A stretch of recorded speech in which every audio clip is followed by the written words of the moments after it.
Habari za jioni watu wa Mungu.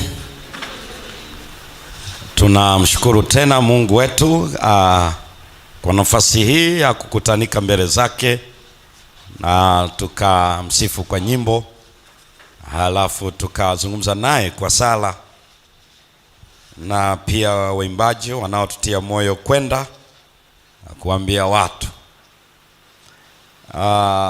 Makusudi ya somo hili, ujumbe wa malaika watatu na maombi, unatutaka tuwe waaminifu kwa Mungu na unatutaka tuambie wengine mapenzi yake, yale yanayokwenda kuupata ulimwengu siku si nyingi mbele yetu. Kwa hivyo inatupitisha katika uzoefu wa kuwa watu wa sala, watu wa maombi, watu wanaowatakia wanadamu wenzetu kuokolewa. Ndio maana tunaombea wale 7, ndio maana tunaombea maeneo mbalimbali ya kazi ulimwenguni. Tunajua pia watu wa Mungu kwa waliko wafikiwe. Kwa hiyo tunapoomba tunauleta jitihada zetu moja moja kuwafikia wanadamu wenzetu. Hivyo Mungu aamshe upendo wake ndani yetu wa kuona tunaishi kwa ajili yake. Kuishi kwa ajili yake ni kumpatia mwanadamu mwenzetu fursa ya kujua ukweli huu na kuishi maishani. Somo la leo lina kichwa kinachosema kuanguka kwa Babeli na maombi. Na kama nilivyosema, nitakuwa na muda mfupi, alafu takuwa na nafasi ya saa ya maswali kabla hatujaenda katika sala. Kuanguka kwa Babeli na maombi. Babeli kwa mara ya kwanza katika Biblia imetajwa katika Mwanzo sura ya 10. Hii ni Babeli iliyojengwa na Nimrod. Nimrod anatajwa kuwa wa kwanza katika kujenga ufalme. Babeli hii iliangamizwa na mkono wa Mungu. Hii Babeli iliangamizwa na mkono wa Mungu kwenye ile sura ya 11. Chanzo cha makabila mbalimbali. Ukisikia tu kuna Wagogo, kuna Wasukuma, kuna nani, kwa kabila zetu zote tulizowakilishwa hapa na kokote duniani. Ukisikia tu hiyo ni kabila hii, ni kabila hii, ni wapi, ni ujue ni Babeli. Mungu akachafua usemi wao na akaita Babeli, ndipo maana alipochafua usemi. Na lile Babeli lina maana ya machafuko.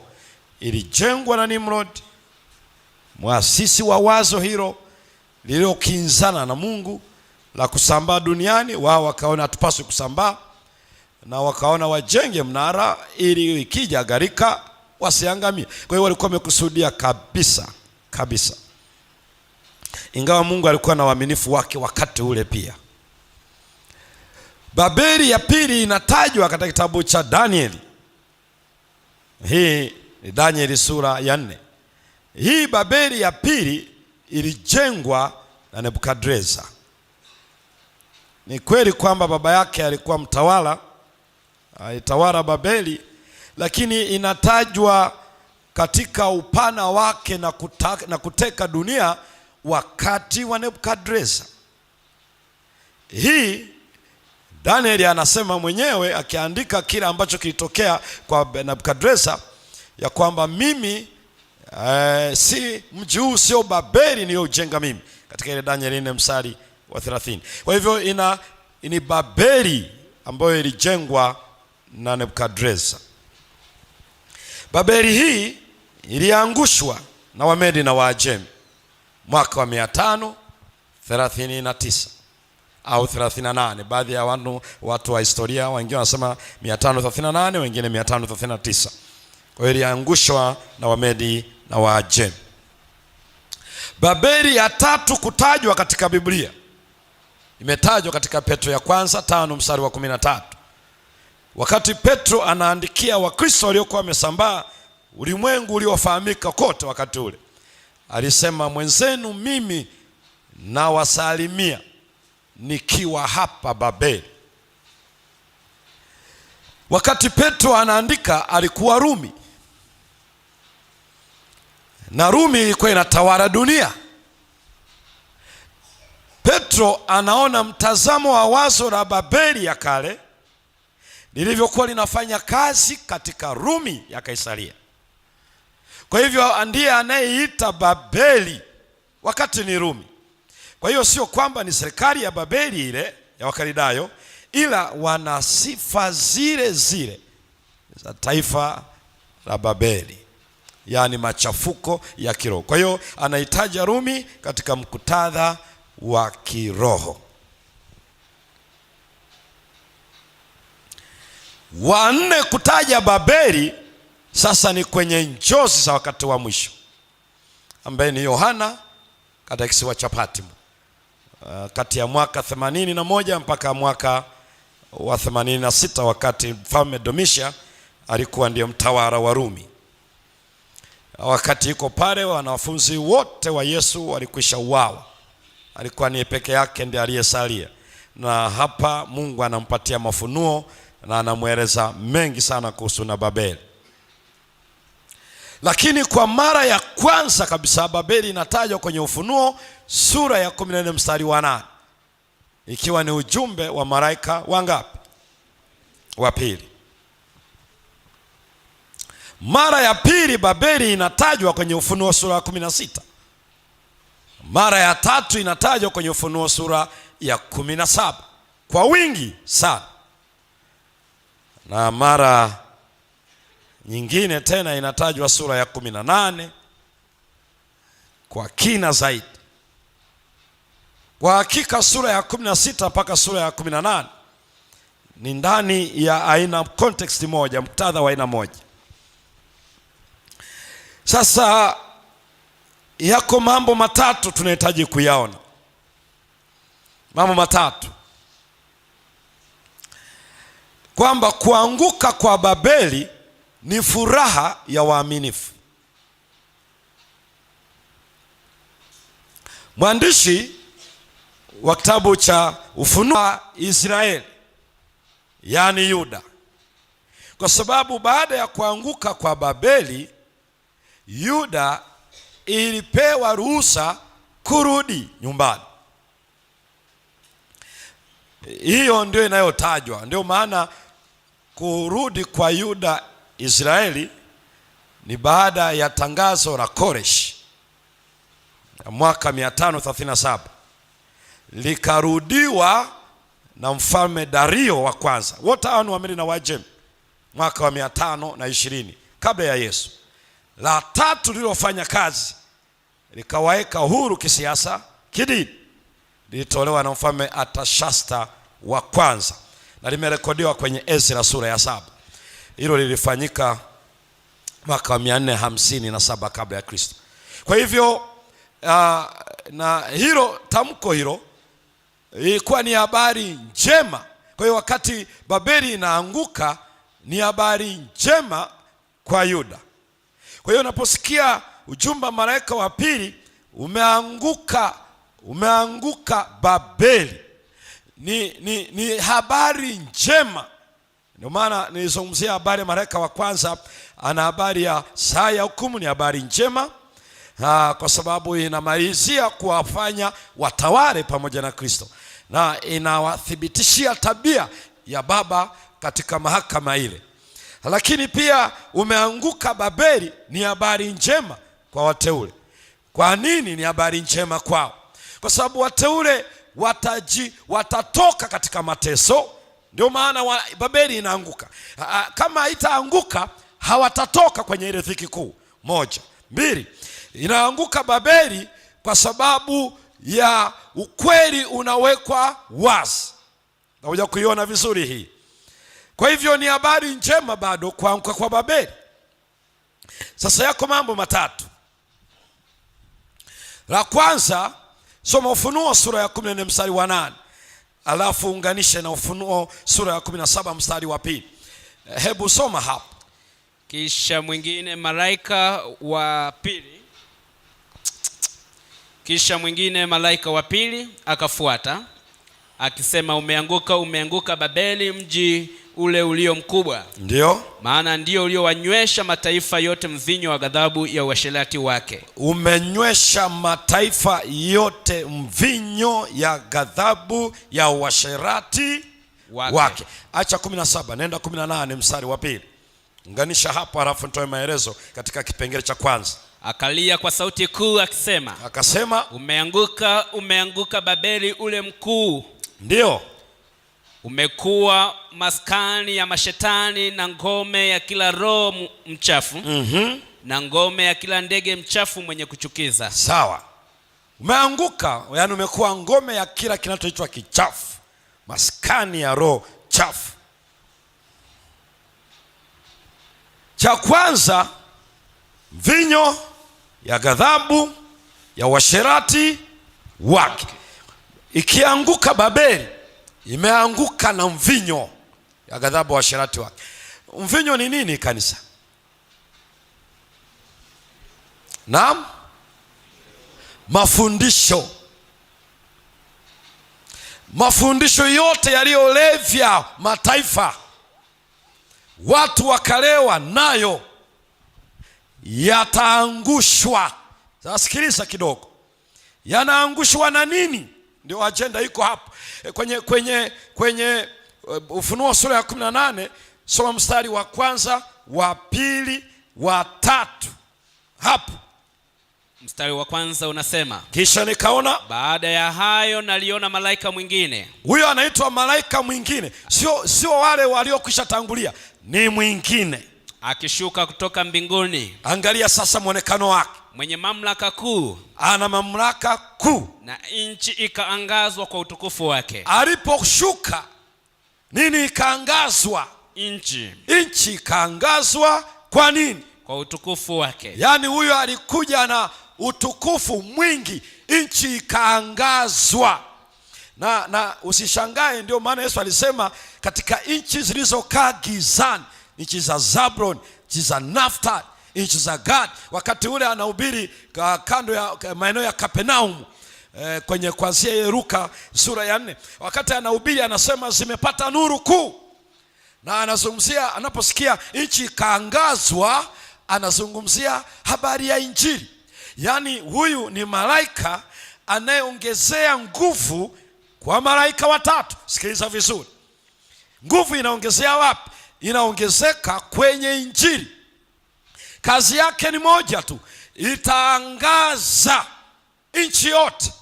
Maana yake ni nini? Yale mafundisho yote ya uongo, huyu malaika anakuja kuongezea nguvu, kupinga na kuweka uchi mafundisho yote ya uongo. Ndio kisa anachoeleza, nchi itaangazwa. Haleluya. Anachosema unajua, sio mtu mwingine, anasema Mungu ana mpango wa kutumia waaminifu wake wakati wa mwisho kufundisha ukweli utakaoangusha chini vinyo ya ghadhabu ya uasherati wake. Amen. Na atakutumia wewe na atanitumia mimi. Ndio maana ni vizuri ujue sasa ukweli. Mungu anakwenda kuangaza dunia. Mafundisho yote yatawekwa kando ya mvinyo ya ghadhabu. Hiyo ndiyo itakayoangusha Babeli. Sikiliza, anguko linalokwenda la kwanza ni kuangusha mafundisho ya uongo. Ndio maana tunatia moyo, unapopata nafasi, fundisha, wapatie watu wajue mafundisho ya nini, ya kweli, yatakayofanya uelewa wake bandia ufanyeje. Ni vizuri ujue,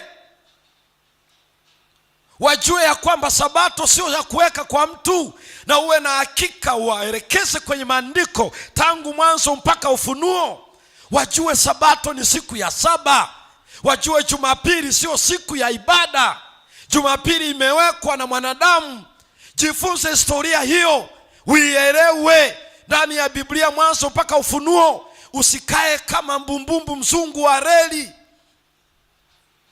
Unakuja siku ya Sabato lakini hauijui kwa kina, wala haujui hii siku kinzani ya ibada imeanzia wapi na inaenda wapi. Jielimishe. Mungu aliona atatumia watu wake, wataangaza dunia nzima. Amen. Ikiwa ni upande wa wafu, wako wapi? Mafundisho ya ushirikina yanayotambaa leo kwa wasomi, watu wakubwa. Kila mtu unaona leo mweke mahala pema peponi. Kila mtu anasema leo kazi ya Mungu haina makosa. Watu wanasema leo sisi tulimpenda, lakini Mungu alimpenda. Amempenda namna gani? Na unaona watu Adventist wanaandika RIP kwenye Facebook, na unawashangaa kabisa, rest in peace. Unajua maana yake hiyo? Kwa vile umefiwa na mzazi wako mpendwa, unaamua kusema rest in peace. Moja tu. Ya pili, unasikia tutakukumbuka mpaka patakapopambazuka tutaonana. Hapo ni nini? Katika lugha tunasema ni address. Maana yake hiyo ni you are communicating. Yaani hapo unawasiliana na aliyekufa, tunakukumbuka. Yani ni kama unasema Mungu wa mbinguni, tunakuja mbele zako kwa kuwa Mungu yuko hai. Leo una communicate na aliyekufa, tunakukumbuka. Ni miaka kadhaa tangu tutoke. Hawa ndio watakuja kuangaza dunia, hawa ambao wanawasiliana waliokufa. Kwa sababu angelisema tumemkumbuka, ningewaelewa, lakini nasema tunakukumbuka, yani wanawasiliana naye. Alafu jiulize, wanajua nini hizi wao mnaziona ninyi, mimi peke yangu na ninyi mnaziona? Ndio. Kuna watu wanafikiri wanajua vizuri hali ya wafu, lakini tunakoenda huko mbele, kama hatutajua wafu wako kaburini, tutang'ang'ana na mashada, tutang'ang'ana na mishumaa, yani hivi vyote unavyoviona vinatembea huku na kule kwenye mambo ya misiba. Ni vizuri tujue, kwa sababu spiritualism, umizimu uko hapo. Aliona malaika atashuka na mwangaza wake utangaza nchi yote, na huo ndio utakao counteract, ndio utakao check hayo yote. Na sio kwamba malaika anashuka, maana yake angelos ni mjumbe, messenger. Mungu atatuma wajumbe ambao dunia itaangazwa na ukweli huo. Amen. Kama sisi kwenye mazishi na familia zetu ndio wale wenye kuitwa binti wa marehemu na mume wake waje waweke shada, na wewe umejificha kwenye mwamvuli, tafanyaje? Maana ni mama yetu ndio amefariki, watu watanielewaje? You are there to let them know. Amen. Kama hatuwezi kuishi ukweli huo leo, tutafanyaje? Sisi ndio wanaoleta bajeti za mashada, kushona sare uniform. Yale mambo ambayo dunia imeyafaa, Ibilisi amerevya, yatapinduliwa. Ndio maana nasema nchi ikaangazwa. Utukufu ule maana yake ni mafundisho sahihi ya neno la Mungu.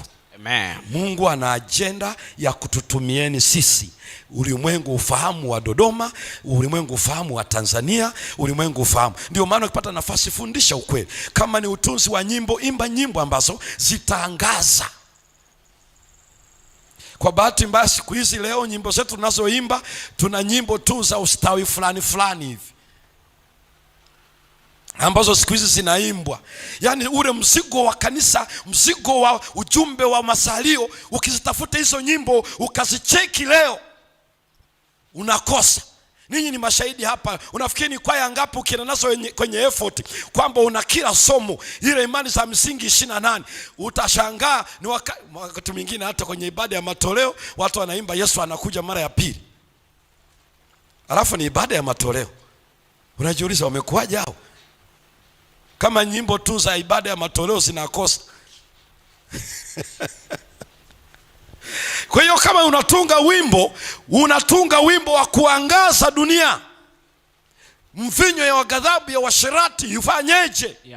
Ianguke. Ukipata nafasi ya kuhubiri kwenye mikutano, fundisha ukweli kule nyumbani, eleza ukweli. Umepewa neno kwamba wewe utoe neno leo katika kipindi hiki. Huenda ni umefiwa, lakini umepewa, maana wanajua wewe ni Mkristo Mwadventist, wanajua wewe ni shemasi, wanajua wewe ni mzee. Usianze kusema unajua dunia hii na nini. Ile ndio fursa. Ieleze vizuri Biblia bila kutukana watu wa Mungu, lakini ibilisi hawezi kuaibika. Amen.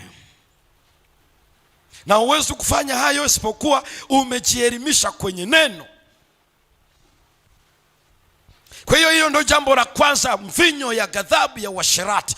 Hayo mafundisho yote ya uongo, mafundisho ya kwamba tunaombewa na watu waliokufa, mafundisho ya kusema Mariamu amepalizwa, mafundisho yani yote ambayo ungeweza kuyaweka hapa, nchi itaangazwa, na itaangazwa na yeyote ni wewe na mimi.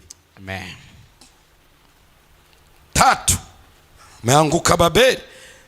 Soma Ufunuo sura ya 17 mstari ule wa 2, halafu na Ufunuo sura ya 18 mstari wa 9. Vinyo ya ghadhabu ya uasherati itaanguka. Naam. Mstari wa 2 Ufunuo 17 anasema ambaye wafalme wa nchi wamezini naye, wafalme wa nchi wamezini naye, nao wakaao katika nchi wamelevywa kwa mvinyo wa uasherati wake. Hapa nazungumzia uhusiano, kwa sababu Ufunuo 17, ngoja niwadokezee kitu fulani hapa. Ufunuo sura ya 14 inaeleza matokeo ya kutoukubali na kuishi ukweli, ambao ni malaika wa kwanza, inaleta anguko. Nimezungumza hilo jambo hapo nyuma na ninarudia tena, siku zilizopita nilizungumza. Ufunuo sura ya 17 inazungumzia umoja wa kanisa na serikali za dunia. Yule mwanamke anaitwa kahaba amekaa juu ya mnyama mwekundu mwenye vichwa 7 na pembe 10, ambaye yule mwanamke amelewa kwa damu za watakatifu na ana jina la siri kwenye paji la uso wake, Babeli mkuu, mama wa makahaba na machukizo ya nini? Ya nchi. Siku zote ukirudi Agano la Kale, ukisikia neno ukahaba, ni muungano ulio kinyume na mapenzi ya Mungu. Ndio maana kama ni mwa kimwili anaitwa kahaba, kwa sababu sio muungano unaokubaliana na mapenzi ya Bwana. Zinaa inatajwa hivyo.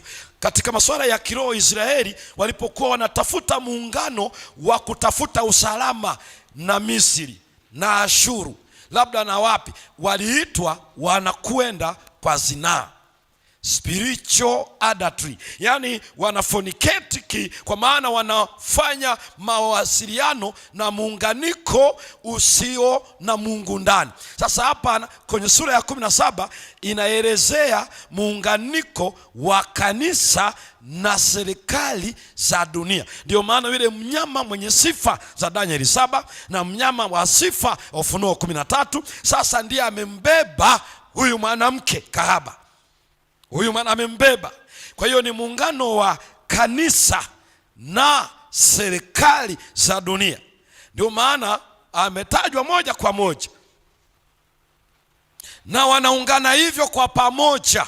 Kwa hiyo unaposikia kuanguka kwa Babeli, maana yake ni kusambaratika kwa muungano huu. Ndio maana Ufunuo sura ya 17 inasema hawatakuwa kitu kimoja siku zote, wataenda baadaye wakati wa Mungu atakapoanza kusambaratisha huo muungano kwenye yale mapigo yale ambayo Mungu ameweka kwenye Ufunuo sura ya 16, yatasambaratisha, watawafanya mataifa wagundue tulidanganyika, huu sio wenyewe. Kwa bahati mbaya watakuwa wamechelewa, kwa sababu yale mapigo yanayokwenda kupigwa yanapigwa baada ya hekalu kujazwa moshi kwenye Ufunuo 15 mstari wa 1 hadi wa 8, na hakuna mtu aliyeweza kuingia. Maana yake wakati mlango wa rehema umefungwa. Kwa hiyo Ufunuo 17 inasema watamgeuka na kupambana yule mwanamke. Kwa hiyo unaposikia Babeli inaanguka, moja, mafundisho yatawekwa wazi, yataanza kuwapinduliwa hayo. Mafundisho yanapinduliwa wakati bado rehema iko. Sikiliza kidogo hapa. Lakini inapokuja kwenye mataifa kuanguka, ule muunganiko kuharibika, kwa bahati mbaya hiyo inatokea, mlango wa rehema umekwisha kufungwa. Kwa hiyo ni hatua moja, unapoona Mungu anazidi kuongeza katika juhudi ya watu kusoma neno la Bwana, kuelewa mambo ya siku za mwisho, kujua Danieli na Ufunuo, mapenzi yake yote na kuwa waaminifu, na kila mara kuyaeleza kwa watu, kila fursa inayopatikana. Tunajiweka kwa kuandaa ulimwengu kwa watu wake kuokolewa. Hicho ndicho kinakuwa cha kwanza, na wa kipindi hicho bado rehema iko. Ndio maana ule wa Ufunuo 18 anasema yule aliyekuja akaangaza, ndipo anatoa ule wito fungu la 4, tokeni kwake enyi watu wangu. Hawawezi kutoka kama mlango wa rehema umeshafungwa. Ndio maana nchi inaangazwa, ili ana wito wa kuwatoa. Ndio maana kule kuangazwa ni injili safi. Injili safi ndio maana yake watu watoke. Kwa hiyo mataifa wamekunywa, lakini watasambaratika huo mfumo baadaye.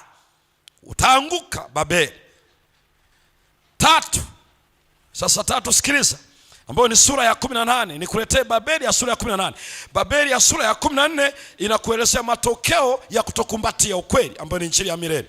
Babeli ile ya sura ya 17 inakuelezea umoja wa dini na serikali za dunia. Ndio unaiona ikitajwa kama sanamu ya mnyama, sura ya 13. Hapo unaona ni mnyama amebeba mwanamke kahaba. Babeli ya sura ya 18 inakuongezea kitu ambacho huku nyuma hakikuwepo. Inakueleza kwenye muungano wa sura ya 17 nini motive, nini kinachosukuma ili waungane. Sasa hebu nenda sura ya 18 mstari wa 11 hadi 15, na ninaomba usikilize vizuri, kwa sababu kinacholeta muungano huo ni kitu gani? Soma hapo fungu la 11.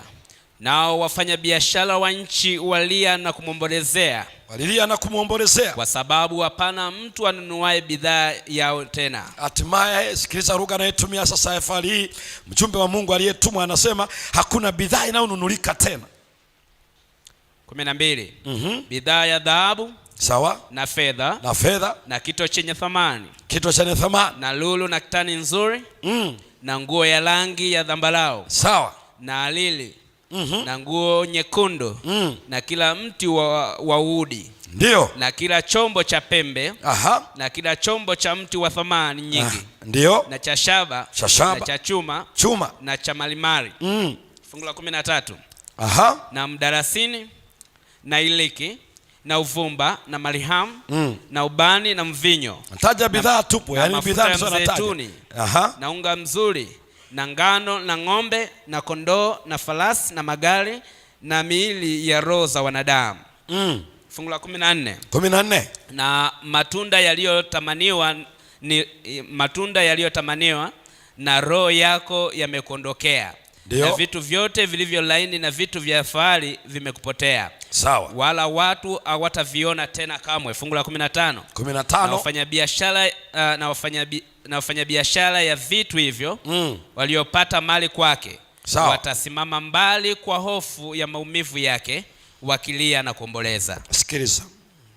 Sikilizeni vizuri. Babeli sura ya 18 inatuongezea kitu ambacho huko nyuma hakikuwepo, ni kilichofanya waungane kanisa na serikali ni nini? Sura ya 18 anatueleza ni mambo ya kiuchumi,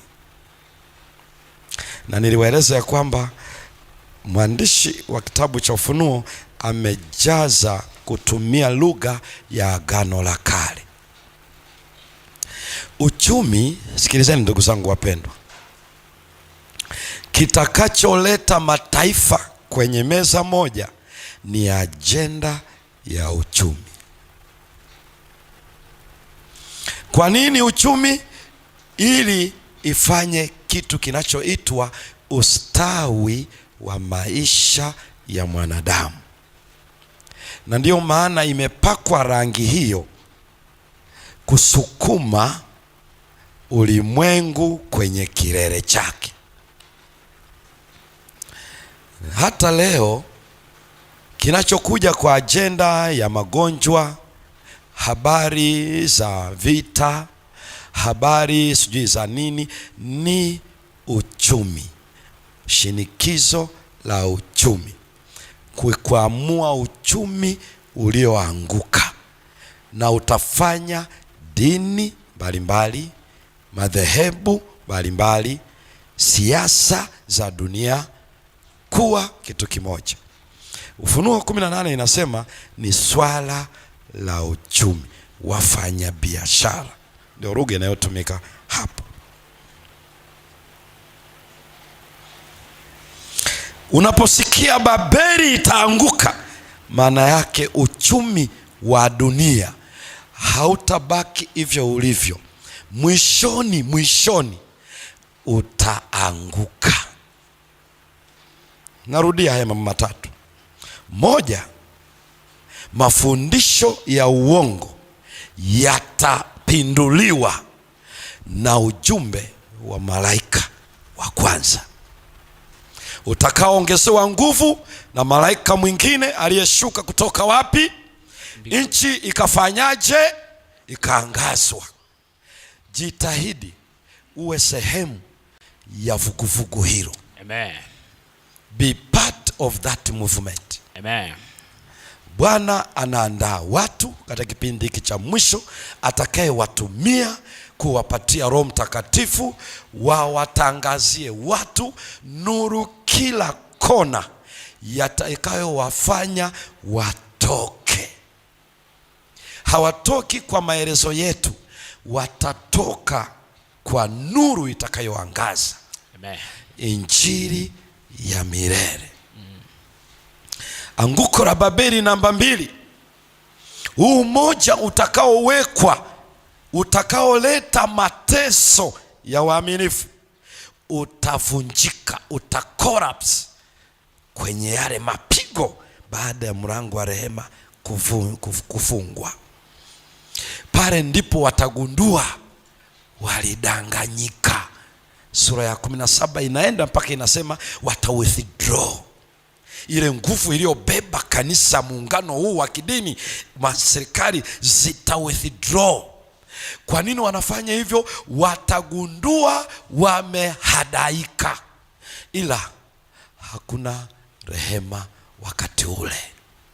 3, kitakachofanya waungane kwenye sura ya 17 ni uchumi. Ndio maana nasema tueleze watu wa Mungu ukweli.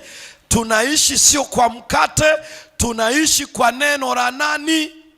La Mungu. Ndio tunasema watu wa Mungu, fungeni biashara siku ya 7 ya juma, msifanye kazi, kwa sababu kinachotusukuma tufanye kazi ni uchumi. Maswali ni haya: nitakula nini na nitavaa nini? Na Yesu anasema Baba yenu anajua. Tafuteni kwanza ufalme wa nani? Wa Mungu. Ninyi hamuoni Waislamu wanafunga masaa ya swala? Kwa nini tusifunge siku ya 5 ya 4 ya juma? Kwa nini siku ya ibada ya kufungua Sabato hatufungi? Kwa nini tusije kwenye ibada hiyo? Hofu itaondolewa na nini kama sio neno?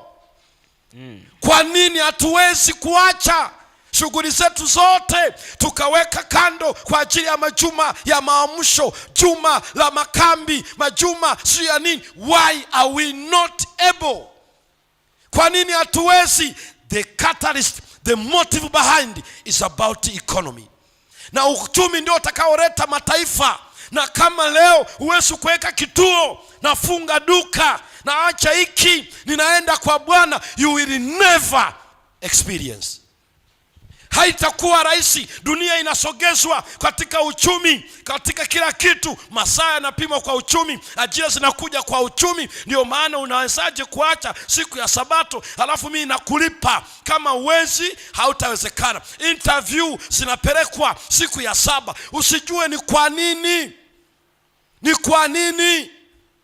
Tunakoenda huko baadaye, walioajiriwa wajiandae, watue nafasi zingine, wajiajiri kwa namna nyingine, wawekeze kwa namna nyingine. Hivi vinginevyo hautatokea. Hapa kuna karo za watoto, hapa kuna matibabu, hapa kuna hiki, mwisho utajiriria. Mniombee tu watu wa Mungu, Mungu atafanya. Prepare before the time. Amen. Uchumi. Kama unaumia siku ya masaa 24 ya Bwana, bado huko kanisani, lakini akili inatembea na biashara, you cannot have that rest. Hauingii kwenye raha ya Bwana wako. Huwezi. Huna muda saa hii. Hauna muda kabisa. Huna muda ya ibada nyumbani kwako. Siku zote umechelewa, unaenda kwenye biashara. Yaani ibada kwako wewe ni by the way. Huna. Ukikosa hiyo fursa unaenda tu vizuri.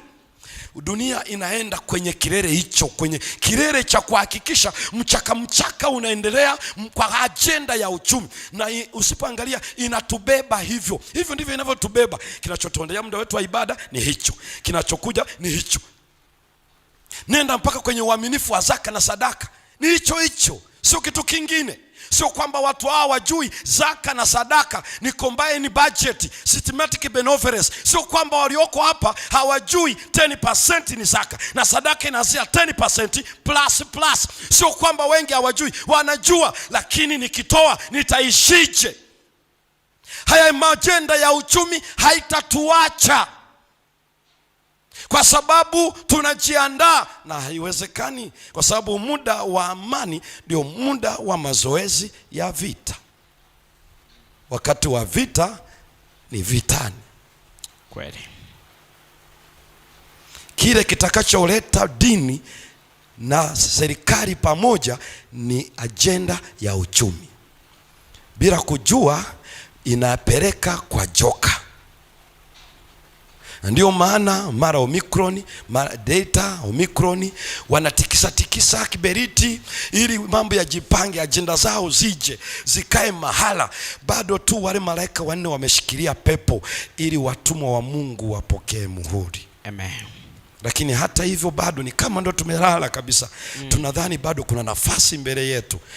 Umeanguka Babeli. Ni ujumbe ambao sisi tunapaswa kuwaeleza watu wa Mungu kabla mlango wa rehema hujafungwa. Amen. Hiyo agenda inayo backup umoja wa madhehebu na dini na serikali, ndio hiyo inayotusumbua hata sisi leo katika kutokosa muda kwa ajili ya ibada nyumbani, katika ibada ya kanisa, mahali popote. Hiyo ndio inatukosesha, hatuwezi kuwa waaminifu wa matoleo ya zaka na sadaka. Ni issue ile ya economy. Maana nikiwa mwaminifu hivyo nitakosa mahitaji ya familia yangu.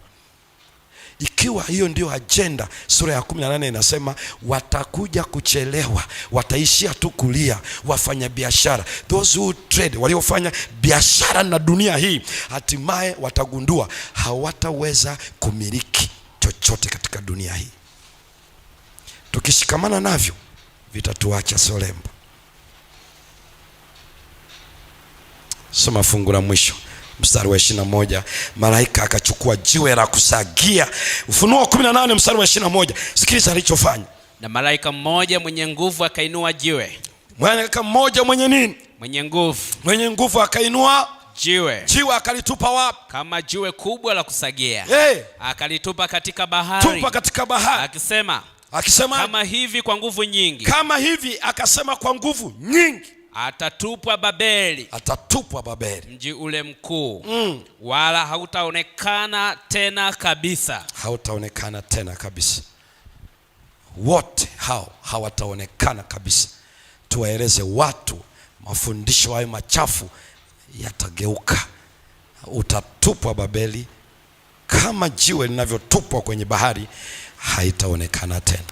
Usalama wetu ni huu: tuijue kweli, tuiishi kweli, tuishiriki kweli na wengine. Usalama wetu ni huu: tumefikia kipindi cha kuishi kwa kumtegemea Mungu. Sio kwamba tuna kila haja, ila hata kama hatuna, lakini tunaamini Mungu wetu anajali. Tutafanya kazi kwa bidii maana ameahidi kubariki kazi ya mikono yetu, lakini tutakuwa waaminifu kwa Bwana. Amen. Tusipokipata kile, bado tuna amani, yuko na anatamalaki. Amen. Rizika. Usidhani unaweza ukamtangulia Mungu. Na Mungu atubariki. Amen. Kwa jina la Yesu. Amina. Amen.